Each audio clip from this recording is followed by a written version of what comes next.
of Pinoy Radio. Emanating from MCBN Broadcast Center, you're all Filipino radio. PinoyRadio.com. PinoyRadio.com. This year, we'll never get short of surprises. In fact, we step up the game. Hashtag Level Up Goals. The finest hits, outstanding shows, remarkable events. Media Cancer Broadcasting Network Incorporated. This is PinoyRadio.com. Love it! Ito po ang inyong palatuntunang Radyo Pilipino, ang Talakayan. Ang tinig ng Pilipino sa Toronto na sumasa inyo tuwing Sabado alas 11:30 ng umaga hanggang alas 12:30 ng tanghali. Dito sa himpilan ng Pinoy Radio. Layunin ng programang ito na makapagbigay ng kasiyahan at makapagdulot ng kaalaman, hatid ng paliwanagan at pagbatikos sa mga issue at problemang dumarating sa ating pang-araw-araw na buhay dito sa Canada. Kapayapaan, katotohanan at kalutasan ng mga suliranin ang aming hangad na ibigay sa inyo. At ngayon, ikinagagalak ng Pinoy Radio na ihatid sa inyo ang Talakayan. Radyo Pilipino, ang Talakayan. Nakikinig po kayo sa Talakayan, ang tinig ng Pilipino sa Toronto. PinoyRadio.com. Welcome to Dr. V. Santiago and Associates Family Dentistry. Complete dental care, general and specialty dentistry with trusted team of doctors, surgeon, periodontists, and dental hygienists. Now with 2 locations to serve you in the Greater Toronto area. Main branch at Toronto office, Rosedale Medical Clinic, 600 Sherbourne Street, Suite 307, Toronto. And its new office and clinic at Mississauga Marketplace Plaza, 4555 Herentaria Street, Unit C11. To learn more about Dr. Santiago and the Family Dentistry Canada, visit them online with their new website, thefamilydentistry.ca. For a TLC way of treatment, call 416-967-9272 or 905-272-3455. Dr. V. Santiago and Associates Family Dentistry. Kahit anong ginagawa ninyo, makinig muna sa masayang tropa ng Talakayan. PinoyRadio.com. What does it take to realize your dreams? To get you there, a vision and positive steps. The same goes to your financial future. At World Financial Group, we help middle-income families identify their dreams. It's never too early to start working towards your dreams. So I suggest you call Agnes Miranda today. Telephone number 416-702-9693. To secure your family's future, think of World Financial Group. Kumusta kabayan? Ito si Rafael Neves, General Manager ng Action Honda. Para makatipid, mapabilis, pagbili ng Honda sasakyan, kami laging may paraan. Laging may sales events at promotion, tama sa iyong kakayahan. Please call us at 416-281-1234, 416-281-1234. Bibili ka o hindi, it's always my pleasure to talk to our kababayan. Mabuhay!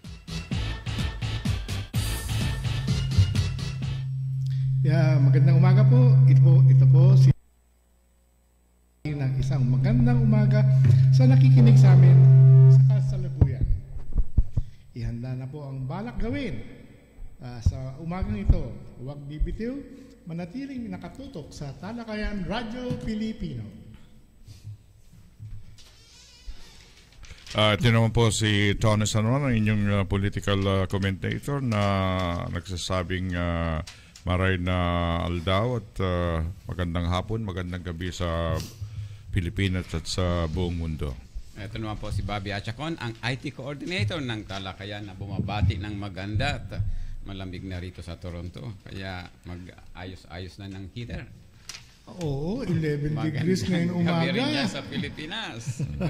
Of course, ito naman si Joe Demasco, special event na reporter, nagulat mula sa gitnang silangan. Ha? Nasa gitna na? Oo, gitna na. Anong ibig sabihin ng gitnang silangan? Central. Central what? Central East. Oh, Central East. Kala ko nasa west na tayo ngayon dahil lumampas na tayo sa Yang, di ba? Hindi ko alam eh. Parang bagyo ito si Joe eh. Di ba may bagyong Jose, si Joe. Siya siguro nagdala ng bagyo rito sa Florida at saka sa Caribbean eh. Napakalakas doon ng bagyo eh. Ayun nga, kaya nga dito nga sa studio bagyo ka rin. Bagyo na rin. Okay. Nadala mo dito yung bagam, pero ang ganda-ganda ng panahon ngayon. Nakita mo, maaraw eh. Kumbaga sa Pilipinas kwan yun, high kwan ng aircon sa kwan. Di ba? Yung naka-full blast ang aircon natin ganitong panahon sa Pilipinas. Mga about 65 degrees Fahrenheit. Hindi, malamig yun. Yun nga, 65 degrees Fahrenheit nga. That's about 19 or 20 degrees Celsius. Di ba? Ilan? 19 or 20 degrees Celsius. Mainit pa yun. Nasa 11 kayo umaga. 11 na ba ngayon? Kanina umaga, 11. So 11 mamayang times gabi daw, 2, sabi niya, 22. pagpa-5 daw eh. 5 degrees. So that's about 55 degrees Fahrenheit. Yun ang conversion noon. 1:1. Hindi, ang conversion kasi mabilisan. Double the Celsius plus 30. Ganun ang madali ang conversion.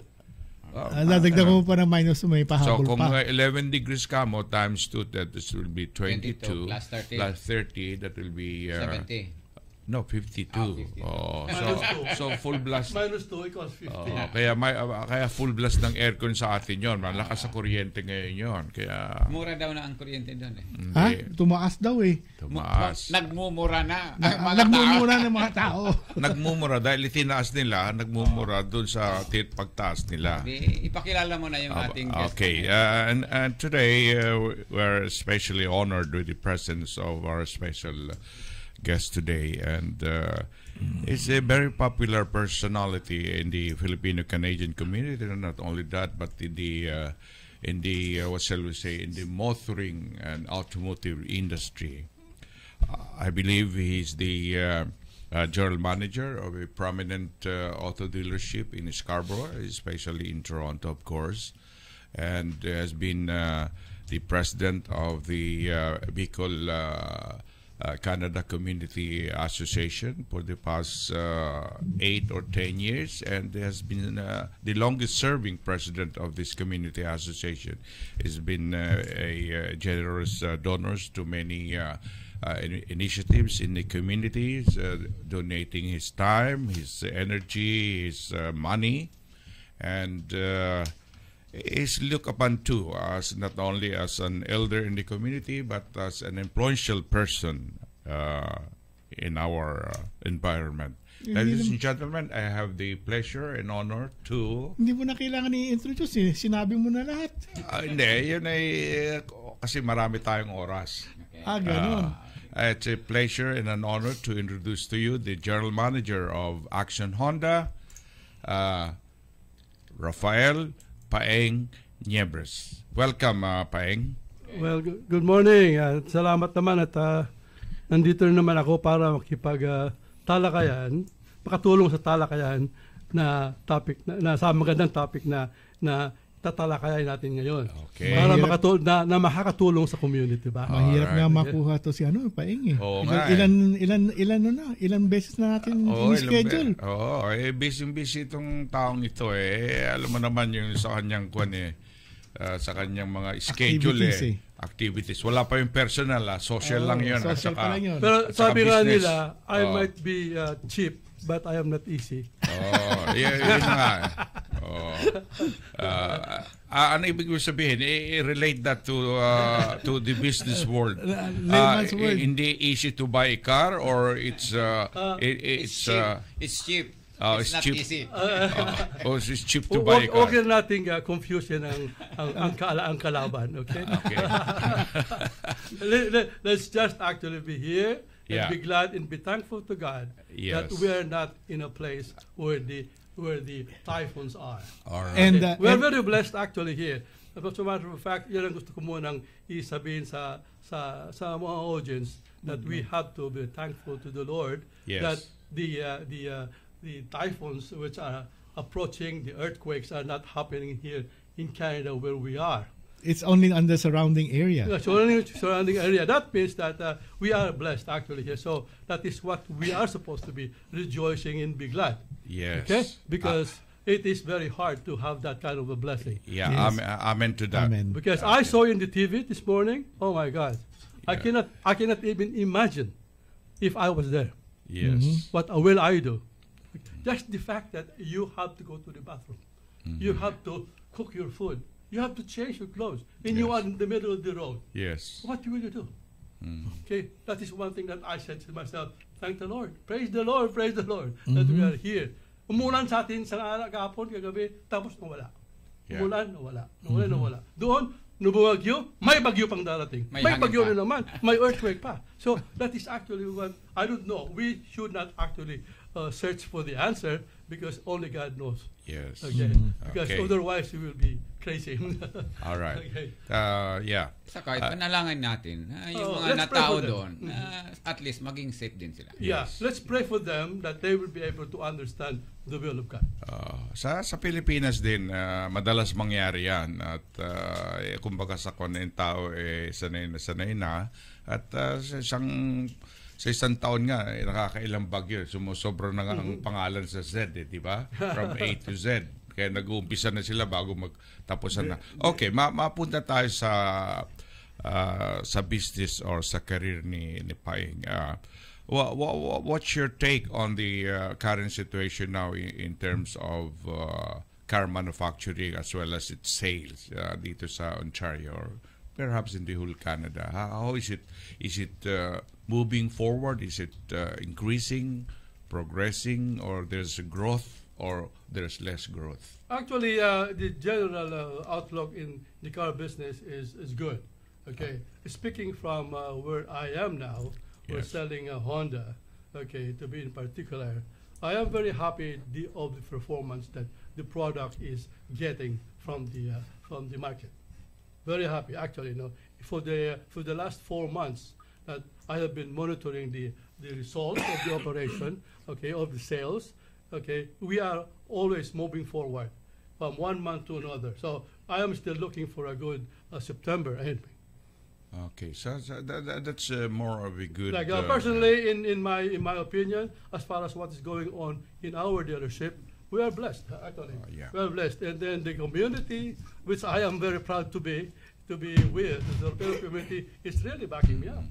Yeah, That's why- I asked this question because in the industrial world, shall we say, once there is less car sales or there is a decrease or in terms of sales output, the auto manufacturing sector suffers, right? There could be some displacement of workers, layoff of workers, Yes, and less production. Of course, it affects also our economy. Yeah, it just depends on the product that you are carrying. Sometimes you may be able to feel the downward of some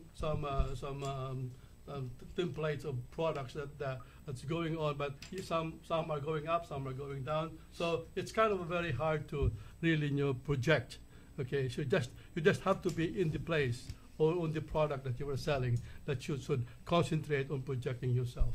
Okay, so competitively then, you mentioned about the Action Honda and the Honda cars.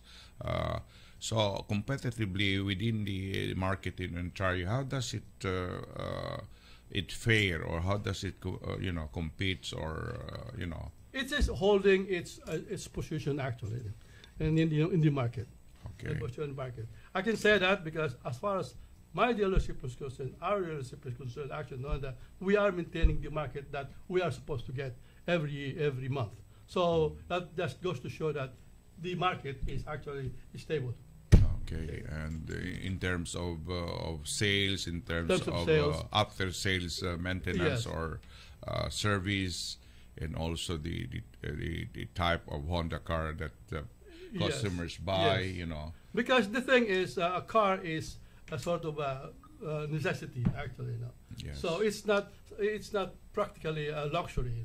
So it's a necessity, especially when you are living in Canada, okay, because of the demographics of your residence and on your job. So it becomes a necessity. So whether you like it or not, okay, Yes. it becomes a priority now for you to buy a car or to have the car repaired. So if you are a dealership, it's either you're selling the car or you are servicing the car, Yeah. or you are fixing the car. So the dealership should have actually all those kind of services, the sales, the service, and the body shop. May question ako. Hmm. Anong effect yung pag-increase ng bank rate sa sales ng car? There is a temporary setback right away. Okay, so because people react on the change. Okay, so but as you probably will notice that every year the price of the car goes up, but people lives with it. The first couple of months there's an impact. It dries down, and then later on it will go. The people lives with it. It's like the gasoline. Yeah. We all complain for the first week. After that, we live with it because it is a necessity.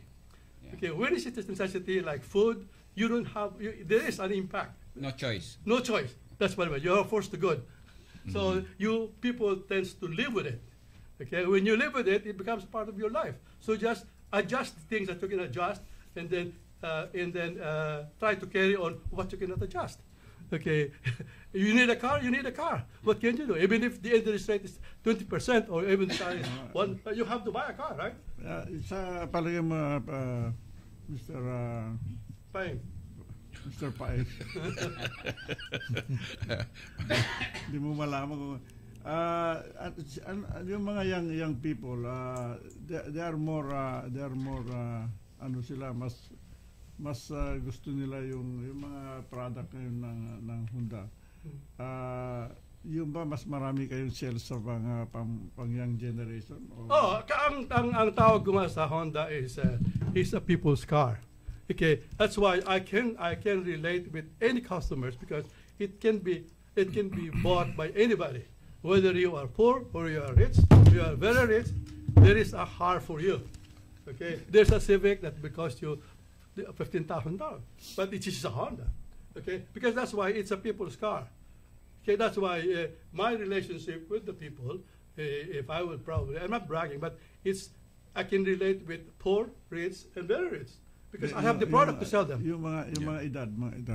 Ang edad is relative. Ako nga 70 na, over 70, but I feel 49. So you have to sell me 49 car. Okay.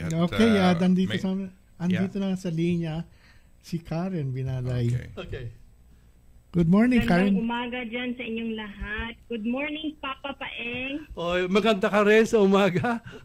How are you? Long time no see, long time no hear. Alam mo bang ikaw ang aking Papa P? Oh. Di ba? So, I'm very happy to hear your voice, actually, Karen. I mean to say, how are you? I'm okay, thank you. Ilan na ba ang mga chikiting mo? Ay, 2. Tapos na. Tapos na, period na. Sarado na ang factory. Sarado na ang factory. You are cruel, you know. Imagine, baka mas yung pangatlo magiging Prime Minister ng Canada, hindi mo pinalabas. Imagine. Pinagilty mo naman na Paeng.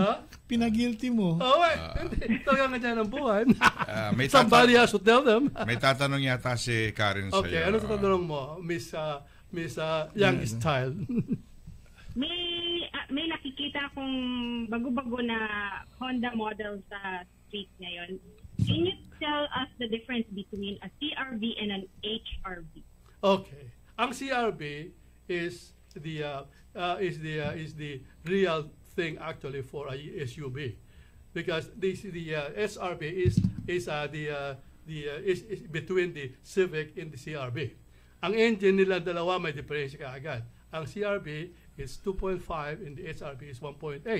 So capacity-wise and load-wise, okay, ma-diferensya ang dalawa. Mas nakakadala ng marami ang CRV kisa sa HRV.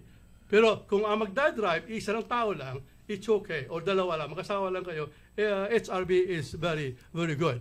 Okay? Or isa lang ang anak ninyo, it's okay. Okay? Because it's really an elevated Civic. Okay? It's elevated Civic. It's very good it's very good for off the road. No, very good for a young couple with a baby. Okay? Pang 49 years old ba yon? Hindi, pang 25. Ako, pang 49 katulad Kaya ko, nga. CRB sa akin. Sa CRB. Sa akin CRB. Ang niyan, diferensya niyan, Karen. Maraming diferensya yan, pero the most important advantage of HRB is from the Civic. Because the Civic is low, the HRB is higher. It is elevated for a mother, actually, for a young mother with a baby, because the baby seat is very hard to connect to the car, right? You have to bend. Yeah. Ito hindi na kasi elevated na eh. Kaya if a young mother, you come to me, you want to buy a Civic, I will try to encourage you to buy a HRB. Kasi sabihin mo, mamahal kasi sir ang CRB. No, we have a HRB that is in between the price. And the car is almost the same, only that it's elevated, almost like fit for a young mother with a small baby. How's the pricing then? The pricing is also lower than and SRB. The pricing is also lower.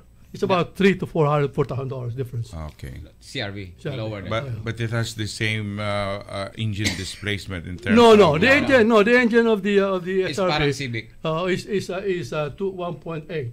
The other one is 2.5. So CRB is 2.5 liters yeah. and HRB is 1.8. Yeah. Okay. It's an elevated car. All right. Okay, so kaya pwede ka rin mag-choose ng HRB, pwede ka rin mag-choose ng CRB. It depends on your budget. All right. Ang HRB ata is all-wheel drive, ang Civic hindi. Hindi, ang Civic hindi. Ang HRB all-wheel drive. My model na it's na all-wheel drive. What do you mean by Civic? Civic are sedans. They are No, not. Civics are They are good. not actually compact SUVs. Crossover nga yung HRB. Yeah. Is a crossover between Civic and CRB. Yeah. So, but Civic is more of a sedan. Sedan, yeah. Kaya ibig sabihin, yung Kotse talaga, hindi. Yeah, pero hindi siya hindi two-wheel drive lang siya. crossover, yeah. Yung HRB is a four-wheel drive. So Yeah. parang CRB. Yeah. Na four-wheel Okay. drive. So Karen, andyan ka pa ba? Nasagot ko ba ang tanong mo, Karen? Kasi, Mhm. kung palagay mong may bumili ng Honda na medyo may edad na hindi masyadong familiar sa mga technical, Oo. alam mo na, yung pag-connect na ng Bluetooth sa kanyang... Oo. Ang kanyan, pag may problema ganyan, ang payo mo niya sa Yeah. kanya is to go back to the dealer, okay? And Yeah. then engage the salesman that sold you the car, because that is the responsibility of a salesman to show to the buyer or to the customer the function of the car. If he did not do the job, you have to let them do the job because you paid for the car. Huwag kang magmong problema yan. So, dali mo lang kaka doon. Pumasal ka doon kasi baka magturo pa tayo, magkamali pa tayo pa sisihin. We did not make the money, the salesman made the money. Right. Yeah. So, Kasi we have maraming- to give them the responsibility, because if I am the general manager, I find out that you don't know how to operate your Bluetooth, I will right away crucify the salesman. The delivery was very poor. Yan. Alright. Doon kasi madaming nahihiyang bumalik. Oh. Huwag silang mahihiya. Huwag sila mahiya. Okay, you can. Huwag sila mahiya kasi that is their right. And then you paid for it. So para bang tinulerate mo sila, you become an enabler. The salesman will keep on doing that. Kung si Trump yan, you're fired. Yeah. Did you get my point? Not that I don't want you to, or I don't want to help, but the problem is we have to actually let them, teach them actually to give to you as a customer what they're supposed to give. Okay, no shortcutting of selling, no shortcutting of delivering, because a car is actually supposed to be a convenience for a customer. All right. That's why I always say, come to me, Action Honda, we will make your car ownership easy, because that is my slogan. I would like to make your car ownership easy, starting from the buying to the delivery, into the servicing, and actually to the financing of your car. Ayan. Right. Kasi, marami kasi mga above 47 na sinasabi ni Ni Karen. mga low-tech. Kaya nga, kailangan dyan ang focus na explanation. Kasi mga kukulit na yan. Kailangan salesman yan. Kaya, but they are the one with disposable income. I always tell my customers, or my salespeople, take care of this old one because they have young ones below them. But The old ones, I said, Ba't sabi ko, tinatapik mo ang the old balikat ones, sabi ko, the old ones will recommend you to the young ones. Okay, that is actually projecting a sales. Okay? You don't look at them as the old one. You look at them on what they can recommend to the young ones. Because may mga apo yan eh. Oy, pumunta ka kay Paeng kasi mabait yun. Hindi na siya mabait. Di ba? Kompleto ang serbisyo. Sibo na serbisyo. May pakapi ka ba doon? Okay. Kasi edad pa natin. Parang sinabi mo na, punta ka kay Papa Paeng. Di ba? Maiba tayo, nabanggit niyong old men, hindi naman sa kwan. Hindi ba? Sorry, may tinatamaan ako rito, mataganda na yun. Hindi tinatamaan, in terms of defense, in terms of argument. Yung bata, sabi niya under 47 or below 47, isa lang makakabili ng kotse. Pero yung mga matatanda, may mga anak yan. Correct. Additional sales yun. That is exactly what I was saying. May mga apo yun, additional sales. So, sinong pinipiliin mo ba? Priority, yung matanda. Yan sasabi ko. Make him happy and the rest will be happy. May mga tinatawag na market segment na tinatawag. Yeah. May discount yung matanda. May market segment. Yung sinasabi yung talubata, isa lang beses bibili ng kotse yun. Ano yung talubata? Ay, mga talubata, hindi masyadong matanda, hindi masyadong bata. Talo na so, 48, mga middle age yun na mababa sa... Kung sa kotse yan, crossover. That's correct. In between ng ano. Okay, so, Karen, I will go back to this. Did I answer your question? Because kailangan masagot ko ang tanong mo kasi it's very important actually. Sagot ba? Yeah, of course. Okay. Basta kung meron ka kung meron kang customer na meron kang kaibigan or kamag-anak na may tatanong, just give them my number. Karen, meron akong isang technical itatanong sa iyo. Yung ba sasakyan mo na binili kay Mr. Paeng, meron backing camera? Meron. Yun. Kasi ngayon maraming yung mga ano ngayon, yung mga 47 above. Yun ang madalas nila tinatanong. 47 above. Paano kailangan mo ang backing hindi na nga makarinig eh? Huwag mo naman akong ibukod. Ito ko sasin. Hindi, kasi yung mga 47 na above, hindi na makalingon. Yun na nga. Kaya, hindi kailangan niya sa kanya, may camera na talaga makita niya. Hindi na kaya ng rear view camera eh. Okay. Sige, baka may tatanong pa si Karen na. Ibigay mo lang telephone number ko, Karen. Hindi ko tinatago ang telephone number ko. I like talking to customers with problems because that makes me closer to them. And younger. Closer to them. So, ano yung number mo ulit? Number ko? Number mo? Nakalimutan na. Nakalimutan ko eh. Hindi, yung dealership. Ang dealership ko is area code 416-281, 281-1234. Wow. Pag hindi pa naman yung tandaan yan. 281-1234. Okay, bigyan mo lang yan and then let's ask for me. Okay. Kung bumili ka ng kotse sa akin, angin mo muna ang salesman mo. Kung wala ang salesman mo, when everything fails, the general manager, general problems ako eh. Pag may problema hindi na ma-solve, yung general problems na ang bigay mo sa akin kasi ako ang general manager eh. Alright. So, okay, Karen? Okay, thank you so much. It is very nice to talk to you again. Alright. Kumusta ang mister mo? Ayun, okay naman siya. Okay naman siya? Mahal ka pa? Personal daw yun. Hindi na siya sa Honda kasi eh. Honda siya. Hindi siya? Bumalik pa siya? Hindi. Di ba natrabaho siya sa kawan sa... Saan siya tatrabaho ngayon? Self-employed. That's my brother-in-law. Ano na siya ngayon? Nga pala. Baliktad na yan. Baliktad na ngayon ng interview. Okay. Long time no here kasi kami ni Karen eh. Hindi kayo nagkakatapat dito pag nandito. Okay. At meron pang tayo? Meron ka pa sasabihin, Karen? Paalala ko lang, tomorrow sa Kalayaan Community Cultural Center, yung mga gustong maging physically active, they have a Zumba session at 2 o'clock. With a certified Zumba instructor. I think it's only $15. So if you're looking to get fit, 5225 Orbiter Road, Unit 3. Punta na, Joe. Hindi, Monday ako pumupunta ron eh. Wala na yung Zumba. Hindi, dance naman yun. Dance ka naman pumupunta. Oo. Ang gusto ni Joe, Rumba eh. Ano yan, Karen? Pangpa-sexy, kaya magpunta ka na, Joe. Yun, Joe. Tingnan mo. Hindi, maganda mga instructor doon, kaya babalik ako. Wow. Alright. Anything else, Karen? Kumusta ang PIDC pala? Ay, nagpapahinga pa hanggang ngayon. Hanggang ba? Di ba, kasi ikaw naman magiging next president eh. It's a democratic process. May suporta ka na kay Peng. Oo. May recommendation ka na. Ang tawag dyan is, mayroon magtataas ng kanang kamay mo. Wow. Right. Tignan mo naman, ha? Sabi mo naman, thank you for your vote of confidence. Sige. Salamat, Karen. Ha? Salamat, Karen, ha? Okay. Thank you. Okay. Hanap buhay muna. Hello po, ito si Belita Corrales. Kumusta na kayong lahat? Sa yumak na magsama-sama, ipadala ang ating cargo.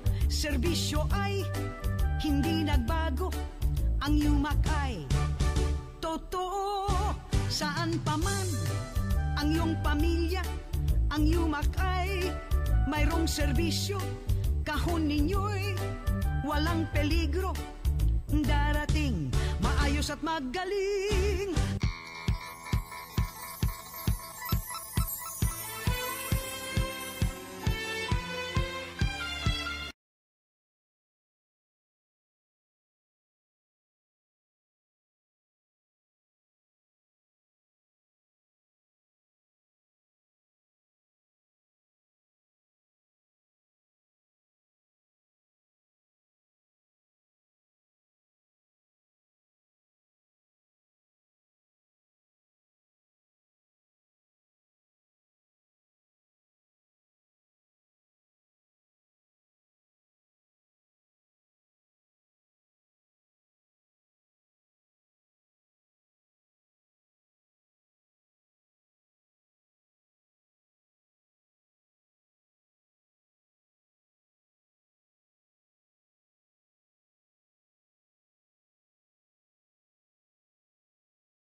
Ito naman po si Tony San Juan, ang inyong political commentator. Bago po ang aking komentary, sa ibig ko lang kayong anyayahan, especially teachers and former teachers from the Philippines to the upcoming 11th Professional Teachers Conference ng Philippine Teachers Association of Canada on October 14th at the Barbara Prom Library. It's a Toronto Public Library from 10 o'clock to 3 o'clock in the afternoon sa Lawrence and Batres po to. Tandaan nyo, October 14th, Annual Teachers Conference. Ngayon po, mapunta tayo sa Pilipinas. Recently, there's some political news, actually. Senator Trillanes accused the son of President Duterte, Paulo Duterte, I think he's the Vice Mayor of Davao, and also the son-in-law of President Duterte, Mans Carpio, who is a lawyer also, of having hundreds of millions of pesos in bank accounts. Yan po ang accusation ni Senator Trillanes. Then, the two gentlemen also, according to reports, were alleged to have, come out with the 100 kilos of illegal drugs from the Bureau of Customs, costing about 6.4 million billion from China. Very controversial ito. Dahil bakit naman ang investigation only the Senate? Bakit hindi investigahan ng NBI or Bureau of Customs? May mga legal departments naman sila. Why the Senate? Dahil sa palabas ng Senate, lagi silang nakafocus sa dyaryo at sa television. Bakit hindi ibang government institutions ang mag-investigate nito kung kinakailangan? Isa pa, lagi nag-aaway yung si Senator Trillanes at Senator Gordon. Hindi ko maintindihan kung anong nangyayari rito. At there's always personal exchange between the two. Ang demand ni Trillanes ay for the Duterte son and son-in-law to at least sign a bank waiver para maimbestigahan talaga ito kung maraming millions. But of course, sabi ng dalawang tao, hindi pa pwede because there is privacy law. Ngayon, some opposition congressmen are also against President Duterte's proposal for Congress to grant the Marcoses immunity from civil or criminal prosecution in exchange for returning part of alleged ill-gotten wealth of the Marcoses. Okay ba sa inyo ito na the President Duterte will give immunity just in case the Marcoses, whether part or whole of the ill-gotten wealth, will be returned at bibigyan sila ng immunity? What do you think? Ato napaka-loaded proposal ito ni President Duterte. Kung ang mga Marcos ay hindi maglulok 5 miles away from what the idea is, okay, they will be surprised because in my opinion, kung ako makikipag-trongko sa iyo, sabihin ko na isasauli ko kung bibigyan mo ako ng immunity, ibig sabihin nagnakaw talaga ako. May pera ka. Yeah. Hindi, nagnakaw ako. Parang inamin. It is a confession. Okay, do you think the Marxists are stupid? No. This is a very bad, actually, in my opinion, masamang proposal ito kasi bibigyan isoli mo sa akin ng kalahati, papatawarin na kita. Ibig sabihin, paano nangyari yung kalahati? Hindi, kung sabihin naman, halimbawa ng ito naman sabihin ni Presidente Duterte, sabihin, ito naman kung isusoli ang yaman, billion of pesos or dollars, mapupunta naman ito sa gobyerno. So nakakatulong yun. Hindi ang pinag-usapan yan. Kung ang crime is a crime. Kung nagnakaw sila, isauli nila lahat. Kung isauli kong kalahati, only condition na papatawarin mo ako, hindi naman, wala na yun eh. It is not a punishment. Okay? Kaya ang mga yan, mabuti pa, mag-donate na lang ang mga Marcos, mag-donate ang mga Marcos sa government without any condition. Pero may mga compromise agreement naman na nangyayari na pagka sinoli mo nagkaroon ka ng areglo or compromise, minabanggit nun na walang acceptance of guilt or something. Maaaring mangyari yun. I don't know what is 1 + 1 = 3. Diba? Hindi, I will never agree with that. All right. Okay, dahil lang sabi nga kahit na si Marcos, ayan. Hindi naman magagano yan. Hindi naman mag-stupid yan. Sira na yung pangalan nila kung sinabi nila, ganun. Ibig sabihin, sinuli mo kalahati. Okay. Nagdakaw ka. Kahit na isauli mo lahat. Hindi. Ibig sabihin, ninakaw mo talaga yung pera. Alright. Ang maganda na lang, ang proposal ko is, proposal ko? Ang aking idea is, halimbawa, ako si Marcos, okay, ako si Duterte, pumunta na ako kay Marcos, napakayaman mo naman, pwede ka ba mag-donate sa government to alleviate the poverty? Mag-donate ako. But not with any condition na papatawarin mo ako. Wala ka naman papatawarin sa akin kasi hindi naman ako guilty. Alright. O kung hindi, ano na lang, iwanan na lang yung pera sa Malacanang ito. Hindi na. Napulot ng... Dadaling ko sa iyo yan. Kung nagiging sa akin ng tulong, dadaling ko sa iyo. Marami na akong pera, sasabihin ko sa iyo. Papakita ko yung bank account ko na legit. Okay? And sabi nga ni Senator, Vice President Robredo, kailangan na-acknowledge ng mga Marcos kung kailangan suli yung pera, that they have wronged the country. Sabi nga sa Biblia o sa Kwan, there will be no forgiveness without admission of guilt. Paano ka patatawarin kung walang admission of guilt? Okay, let's move forward. At mapunta naman tayo dito sa United States. Alam niyo yung DACA, no? That's Deferred Action to Children Arrivals. Alam na ninyo na it was rescinded by President Trump. Anong impact nito sa Canada in terms of of some illegal immigrants, especially children who have grown up in the United States, sa impact sa Canada in terms of immigration? Wala naman siguro. May mga Canadian bang pumunta sa US na bata? Hindi, yung DACA, pagka siyempre, dadami. Alam na niyo, may maraming Haitians and Caribbean people who are now entering Canada as asylum seekers. So, maaaring dumagdag ito sa immigration sa Canada, illegal immigration. Kasi siyempre, tinatawag na third-party status, siyempre tatanggapin ng Canada yon. So, the immigration system will be overwhelmed in Canada. Yun ang... Kung ang lalabas niyan, magsisik ng asylum dito sa atin. Yeah, that's correct. Kung magsisik ng asylum sa atin, then we cannot actually, we have to classify it whether they are refugees or not. Yes. Kung refugees sila, they will be covered with the Humanity Act, probably. Kung refugees sila. Right. Okay. But ang impact nito is magiging precedent yan. Kung mayroong mga kaso dito sa Pilipinas, sa Canada na katulad ng kaso sa States, magiging precedent yan. Magiging precedent yan na gayahin natin ang desisyon doon kasi nag-work doon. Okay. Kung halimbawa may mga DACA style din dito, wala tayong DACA rito eh. Kung may mga DACA style din tayo rito, so the eyes of the law, of the lawyers will be open.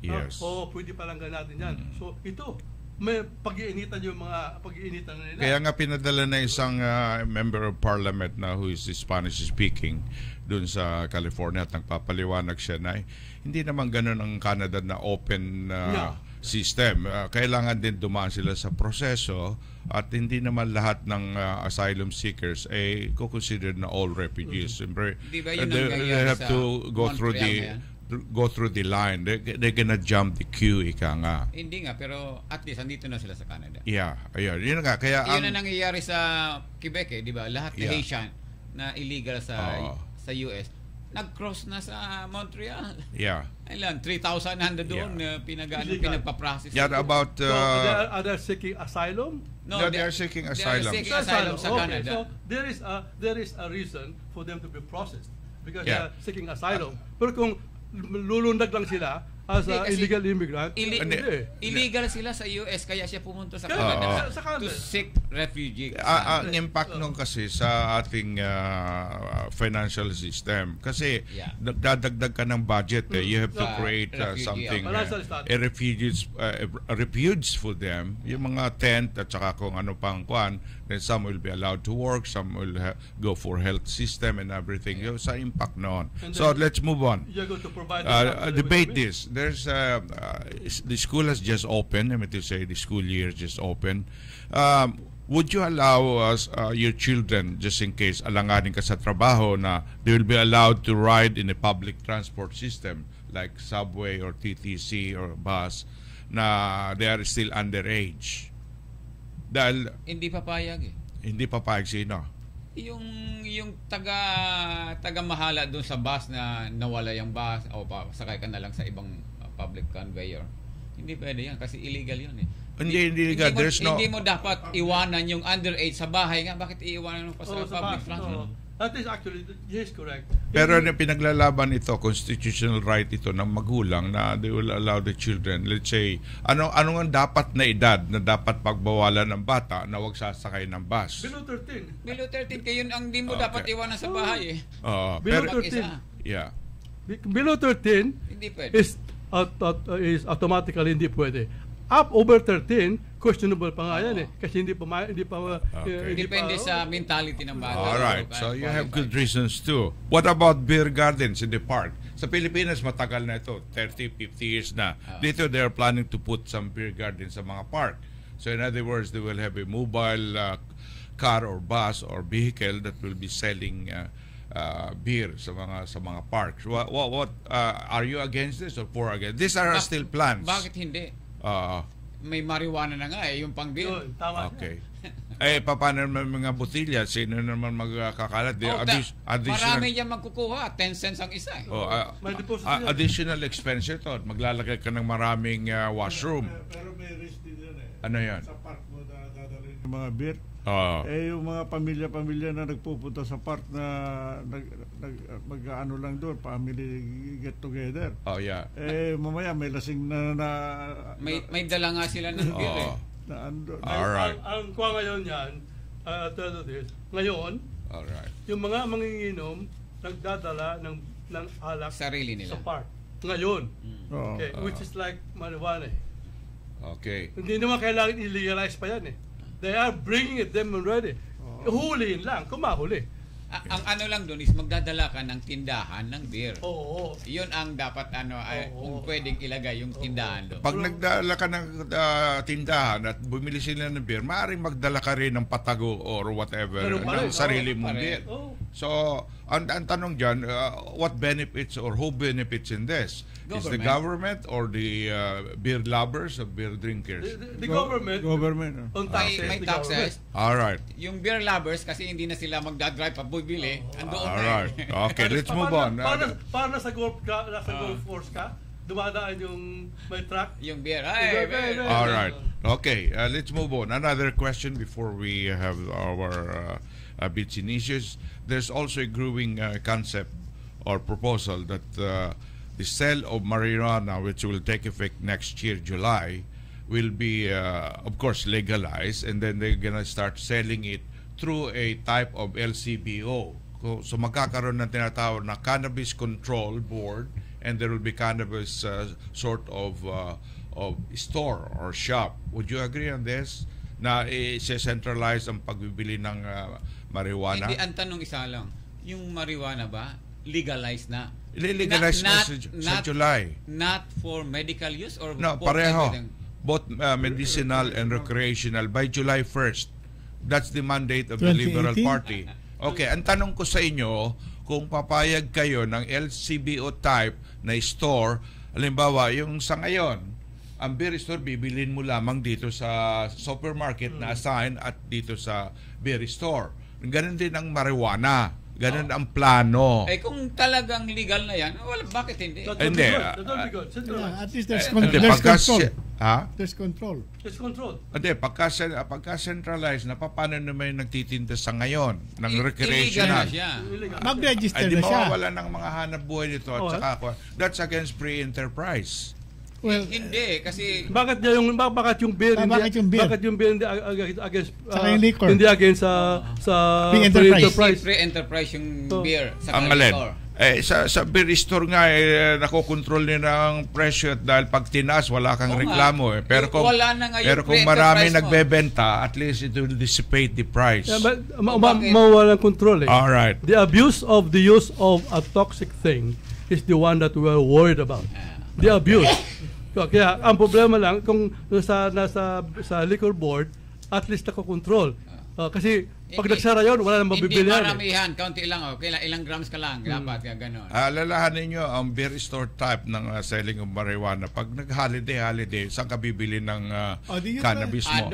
Doon papasok yung underground economy. Yun na nga Kaya nga, yun ang tinatawag na disadvantage. Alright, magpatuloy po tayo. Yan lang mga tanong ni Tony San Juan. Yeah, that's right. Mga tanong ni Tony San Juan para magkaroon tayo ng sinasabing magandang talakayan. At least you are aware. Alright. Pero tanongin ko kayo, Seth, at mabilisan lang. Ikaw ba against marijuana in whatever form? Ako against may marijuana. Ikaw, Joe? Hindi, sangayon ako sa medical use. Medical lang, hindi recreational. Hindi. At siguro nagme-medicine. Ikaw, Bobby? Ako against everything. Alright, very good. Ikaw, Nelson? Hindi ko pa alam kung ano. Dahil hindi pa niya nararanasan. Hindi ko pa nararanasan. Ako against, Bata kahit pa na ako. recreational medicinal yan. So yun lang po ang pananaw ni Tony Sanon, ang inyong political commentator. Bits and issues na naman tayo ngayon. Si Nelson. Yes, nandito na po tayo sa Bits and Issues for September 9, 2017. Race Aristocrat is opening soon. Balita ko, nasa Butters eh. Call for your order of their adobo, menudo, goat caldereta, chicken, and pork lechon, and many more.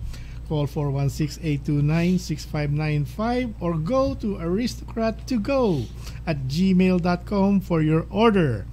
Remember, Aristocrat is with a K. All right. The first Golden Balangay Awards will be held today, September 9, 2017, from 3 o'clock in the afternoon to 8 o'clock in the evening. And the red carpet will start at 3 o'clock in the afternoon. Red carpet, siguro yung mga celebrity, kung anumang red carpet yon. It will be held at the BIMO. I think it's Bank of Montreal Institute for Learning at 3550 Pharmacy, Scarborough, Ontario. Tickets are now on sale for the Markham Federation of Filipino Canadians presentation of A Taste of Broadway, featuring the musical talents Alvin Alba, Michelangelo Masangkay, Jason Nunes, Jasmine Ragual, Candy Santos, and our very own Karen Tan, with a special guest Jay Davis and the Markham Mayor Frank Scarpetti. The show is on for 2 nights only at the Plato Markham Theater, October 7 and 8 at 7 p.m. Tickets can be purchased by calling the Theater Box office at 905-305-7469 or Esther Toribio at 647-555-60462. Ano bang susunod natin?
Network ay nagpapasalamat sa mga nakinig at nakikinig sa amin for the past 13 years.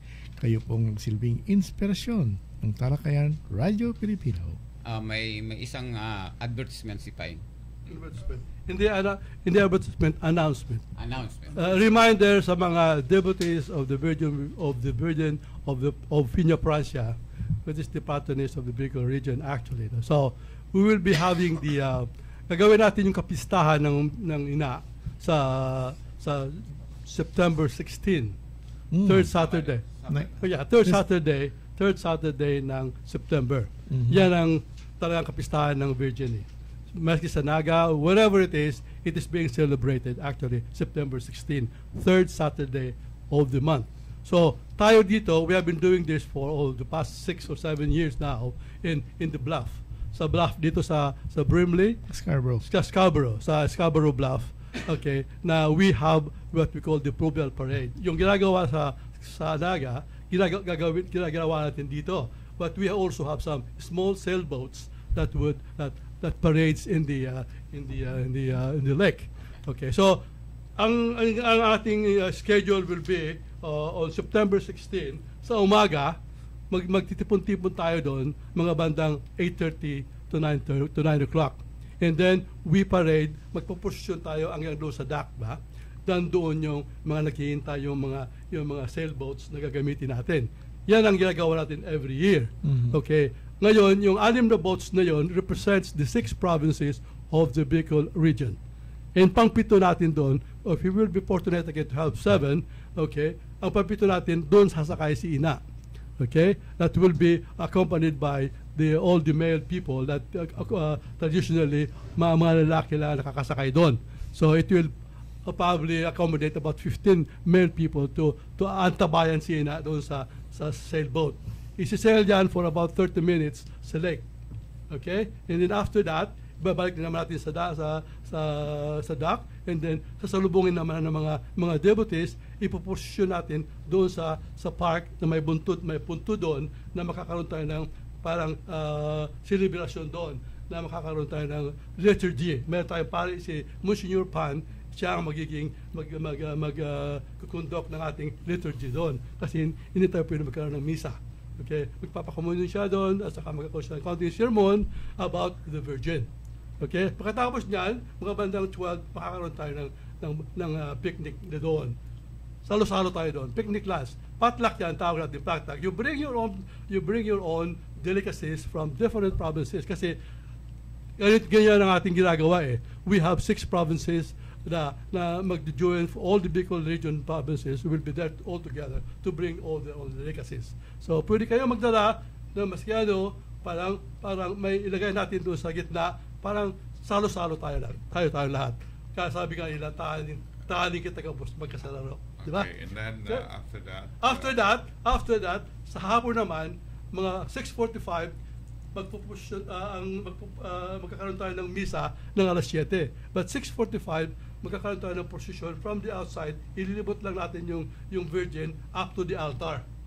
Okay? Saan naman gagawin to? Gagawin natin yan sa Ola, sa Our Lady of Assumption Church. I think everybody knows where our Ola Assumption Church because every year we have it there. Okay? Mga misa natin alas 7. Yung procession natin is 6:45. Okay, so it will be a little bit solemn because may mga guard tayo ng Knights of Columbus will guard that to magkakaroon ng procession up to the altar. Pagdating sa altar, ngayon sasalubungin ng mga pare na magkakaroon ng misa ngayon doon. We will have the mass at 7 o'clock. Okay, pagkatapos ng misa, ang kapistahan natin sa ibaba doon sa hall. Magkakaroon tayo ng salo-salo rin naman, okay? Bayrelihan, Karakanan. Bayrelihan, Karakanan, Kaugmahan. Yeah, we have to celebrate, this is the culmination of the devotion to the Virgin of Piña Francia for the year 2017. Anong araw yan? That will be Saturday, third Saturday of September 16.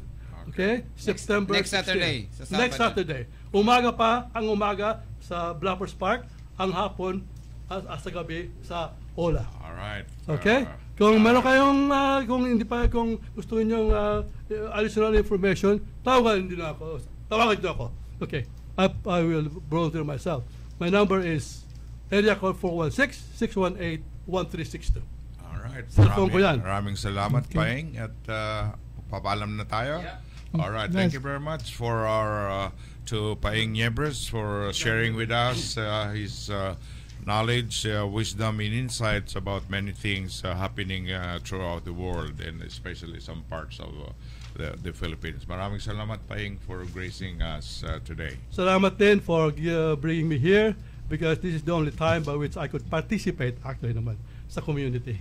Okay, so because I am always participating but not in the air.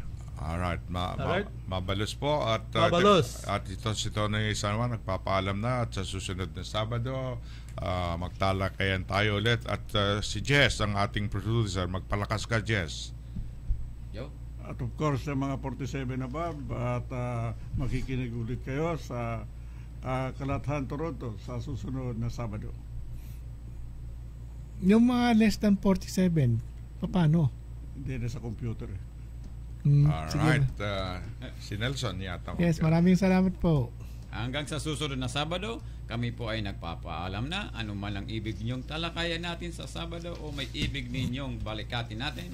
Tumawag lang po kaya sa 416-441-2887 o mag-email sa jcabri2887@rogers.com. Salamat at magandang hapon sa inyong lahat. Okay. Thank you for listening to Talakayan. The moments fly, and time never stands still. We now look into the pool of memories and pause a while in pious meditation to think of the things we did and did not do but should have done, and hope that in tomorrow we shall improve upon today. Good day, pleasant weekend, Diyos mabulos sa inyong gabos. Inyong natungayan ang isa na namang pagtatanghal na ang programang Talakayan, Radyo Pilipino. Hanggang sa susunod na Sabado para sa mga usaping